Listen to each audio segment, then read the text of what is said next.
Delhi headquarter में BJP core group की बैठक। गृह मंत्री अमित शाह बीजेपी ऑफिस पहुंच चुके हैं। बीजेपी अध्यक्ष जेपी नड्डा समेत कई बड़े नेता भी यहां मौजूद। विधानसभा चुनाव और उम्मीदवारों पर मंथन चल रहा है। पंजाब के उम्मीदवारों पर मंथन चल रहा है। पंजाब में किन लोगों को टिकट दें, किन को नहीं दें।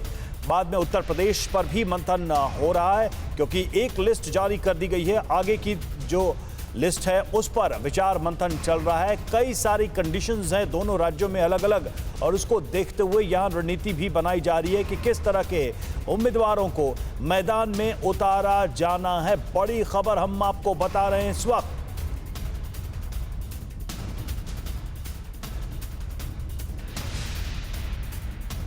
तो महामंथन बीजेपी का कोशिश यही कि जिताऊ उम्मीदवारों को ही टिकट दिया जाए। पंजाब में भी इस बार अमरिंदर सिंह के साथ जो गठबंधन हुआ है उसको भी बीजेपी लीड कर रही है बड़े भाई के तौर पर।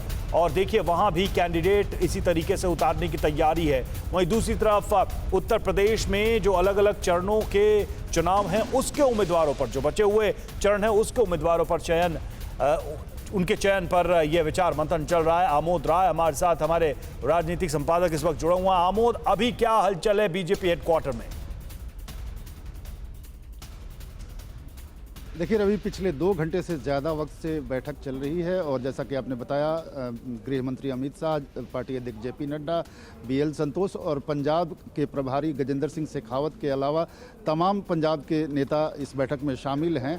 और जो बीजेपी ने इस बार, चूंकि पहली बार चुनाव अकाली दल से अलग लड़ रही है विधानसभा बीजेपी, और इस बार बड़े भाई की भूमिका में बीजेपी लड़ेगी। इससे पहले जब भी अकाली दल के साथ चुनाव लड़ती थी तो छोटे भाई के तौर पर पिछली बार 22 सीटों पर चुनाव लड़ी थी, लेकिन इस बार बताया जा रहा कि 75 से 80 सीटों पर चुनाव लड़ सकती है बीजेपी। लिहाजा उम्मीदवारों के सिलेक्शन को लेकर काफ़ी मंथन चल रहा है। और चूंकि इस बार उनके जो साथी हैं उस राज्य में वो कैप्टन अमरिंदर सिंह है और सुखदेव सिंह ढींढसा है, तो उनके साथ जो सीटों का एडजस्टमेंट है, तो किन किन सीटों को उनके लिए छोड़ा गया है और किन किन सीटों को लेकर अपने लिए बीजेपी प्रत्याशी उतार सकती है, इन सब विषयों पर चर्चा चल रही है। प्रत्याशियों के नाम पर चर्चा चल रही है।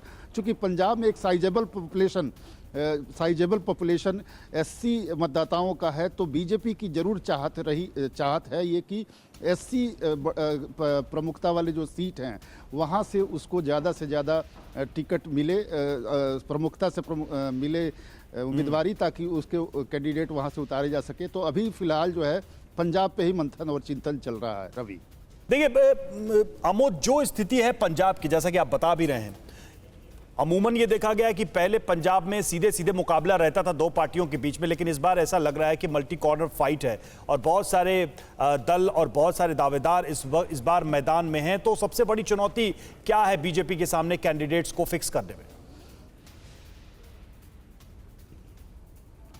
देखिए, जैसा कि सबको पता है कि पंजाब में बीजेपी को लेकर जिस तरह का माहौल पिछले 1 साल से बना हुआ है, और ख़ास करके किसान आंदोलन की आड़ में जिस तरह का माहौल बीजेपी के विरोध में बना हुआ है, उसके मद्देनज़र पंजाब में बीजेपी को चुनाव लड़ना, खास करके तब जबकि अकाली दल जो पुराना एक साथी था वो भी अब साथ नहीं है। कैप्टन अमरिंदर सिंह जो कांग्रेस से अलग होकर अपनी पार्टी बनाए हैं, और अकाली दल से अलग होकर जो सुखदेव सिंह ढींढसा है उन्होंने एक पार्टी बनाई है, उसके साथ अपने लोहा को मनवाना निश्चित तौर पे एक बहुत महत्वपूर्ण बात है।